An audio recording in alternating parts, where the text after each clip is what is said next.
সীমিত সম্পদের মধ্যে দেশের সকল মানুষদের স্বস্তি দিতেই এবারে বাজেট করছে সরকার বলে জানিয়েছেন অর্থমন্ত্রী আমির খসরু মাহমুদ চৌধুরী।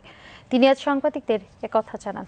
অর্থমন্ত্রী বলেন, নির্বাচিত সরকারের বাজেটে জাতির প্রত্যাশা অনেক বেশি। অর্থনৈতিক সুফল যাতে সবার কাছে যায় সে কথাই বাজেটে বলা হয়েছে।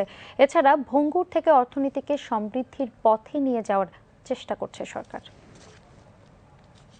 এটা জনগণের নির্বাচিত সরকারের প্রথম বাজেট, অনেক দিন পর। আগে হয়েছে এবং এই বাজেট স্বাভাবিকভাবে জনগণের প্রত্যাশা অনেক বেশি এবং আমরা চেষ্টা করেছি সীমিত সম্পদের মধ্যে থেকেও বাংলাদেশের প্রতিটি জনগণকে মাথায় রেখে এই বাজেট দেওয়ার চেষ্টা করেছি এবং সবচেয়ে বেশি আমরা শুরু করেছি কাজটা একেবারে হতদরিদ্র যারা পিছিয়ে পড়া লোক আছে তাদেরকে মাথায় রেখে এবং ক্রমান্বয়ে সকলের জন্য সকল গোষ্ঠীকে মাথায় রেখে সকলে যাতে এই অর্থনীতিতে অংশগ্রহণ করতে পারে, অর্থনীতির সুফল পায়, সেটা মাথায় রেখে বাজেট করেছে।